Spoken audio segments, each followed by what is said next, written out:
Hello, and welcome to part two of the Jason Todd Red Hood. I won't say at this point the Red Hood reading order. So now we are on to part two.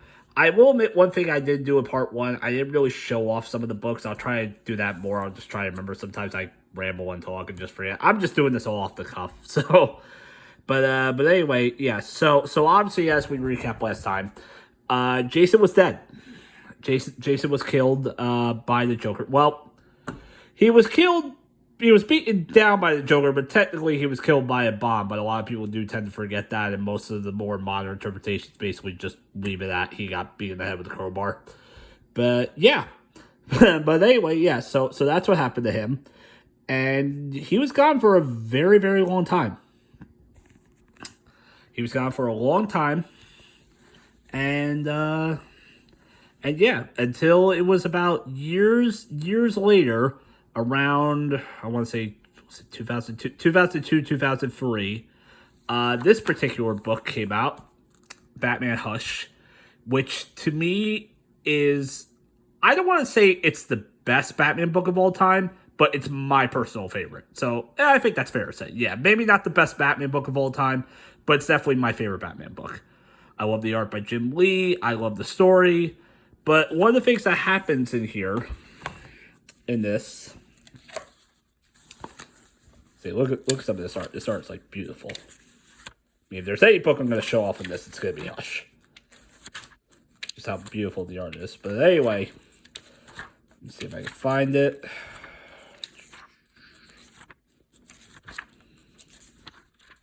Did I pass it already?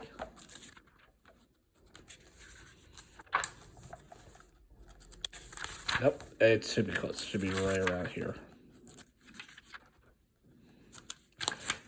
But anyway, one of the things that happens in this book is Batman is dealing with this new villain called, of course, Hush. And Hush is, at least supposedly, it's not who you think it is at first, but supposedly at one point it gets revealed that it's Jason Todd.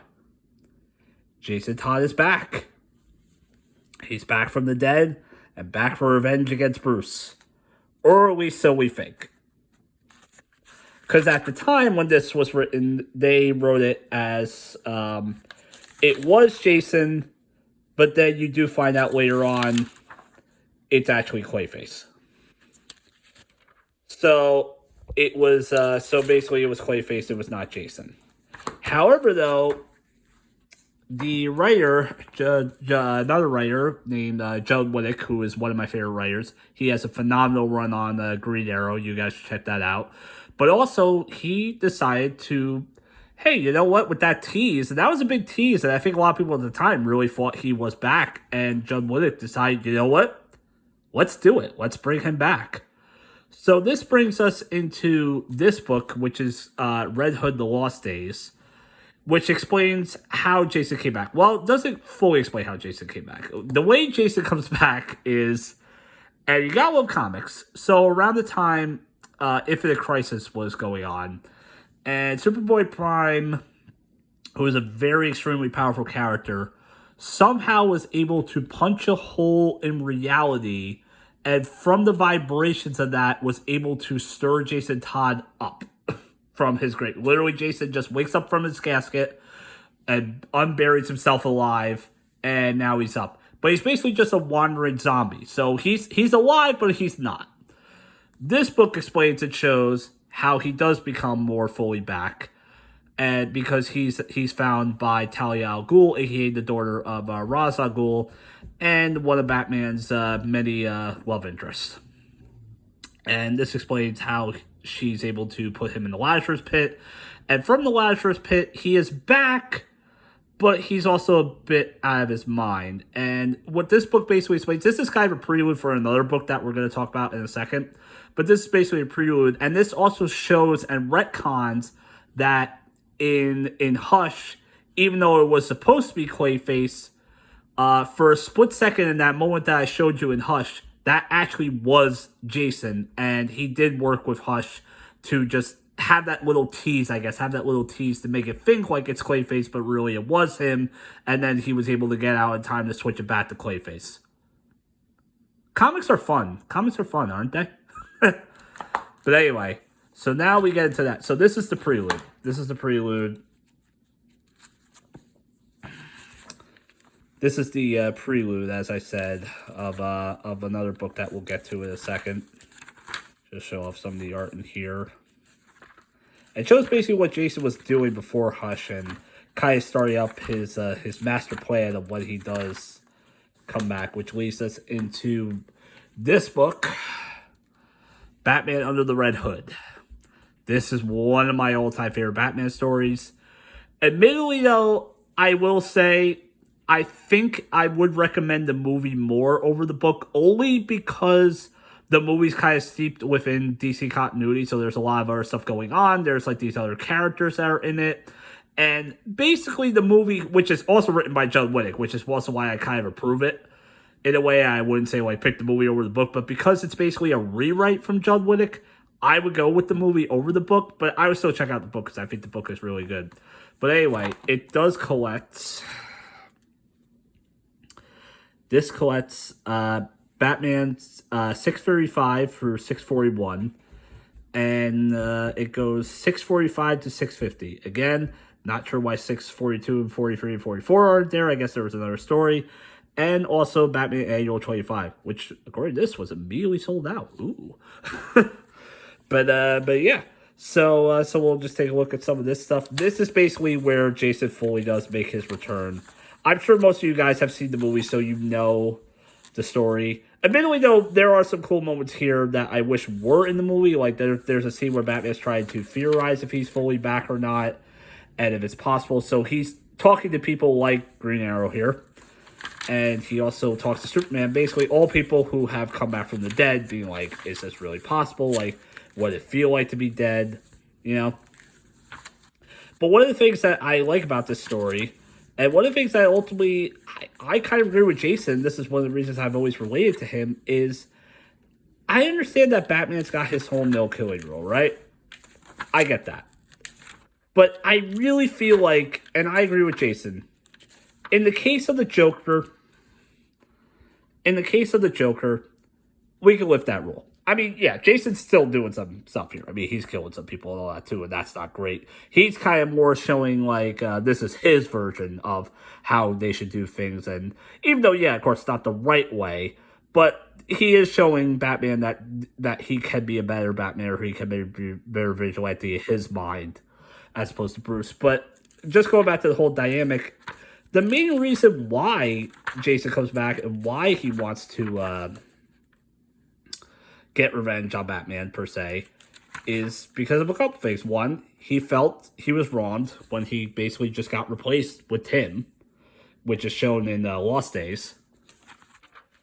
And one of the other things that happens that they talk about is of course this scene right here, where he basically he's just disappointed that it's just like, really, like, this psychotic clown killed me and he's still alive?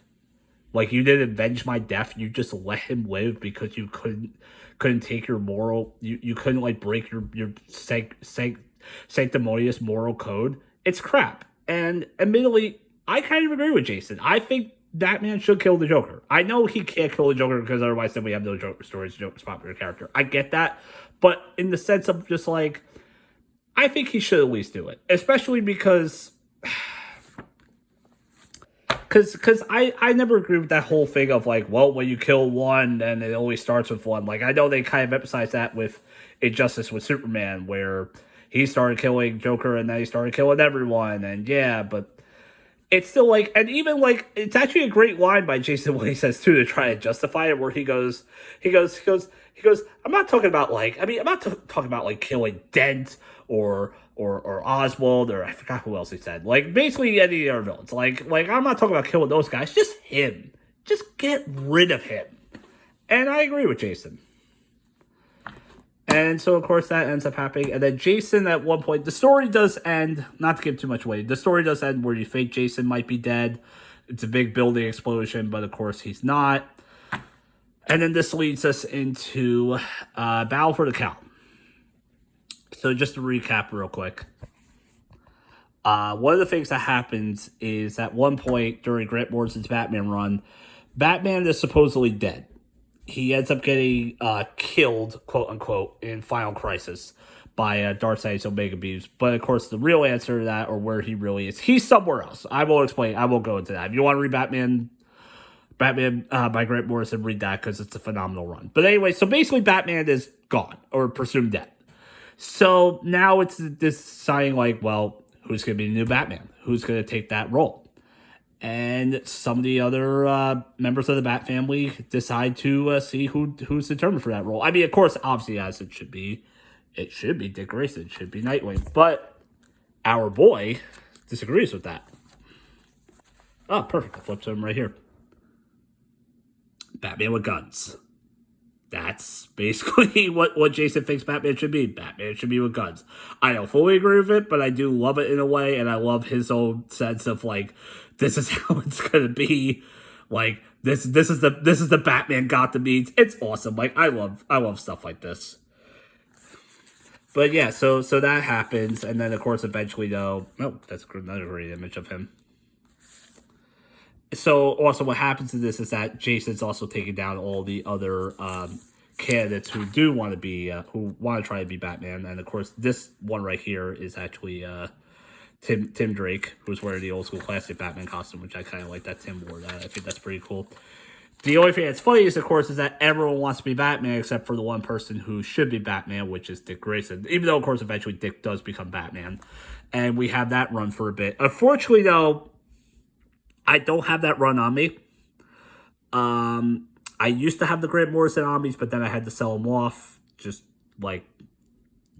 needed some money, so unfortunately I had to sell those off, unfortunately. But yeah, one of the things that does happen during Dick's run, Damian becomes his Robin, and later on they end up running into Red Hood again, where Red Hood's got like a newer costume, and this time he's got his own sidekick named Scarlet.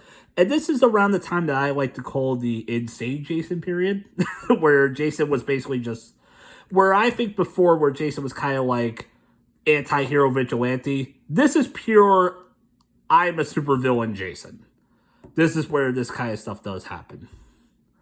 And yeah, and also I got a couple of, I got one bonus book here as well before we get into the next stuff, which is Nightwing Brothers in Blood. So this is, again, during the insane, I'm an asshole supervillain Jason era. And what happens in this story, basically, is now Jason decides to want to become Nightwing and prove to Nightwing he could be a better Nightwing than him. And, yeah. So, yeah, again, fun stuff. But anyway, that's the end of that part. We'll now be moving on to part 3, which is the part I'm most looking forward to because this is the New 52 stuff where Jason now has its own series. And this is where we kind of lead away from Jason becoming into a villain and more of a anti-hero/hero. And yeah, we'll talk about that run and how great a run it is. And hopefully I'll see you guys there. And I'll talk to you guys later. Bye.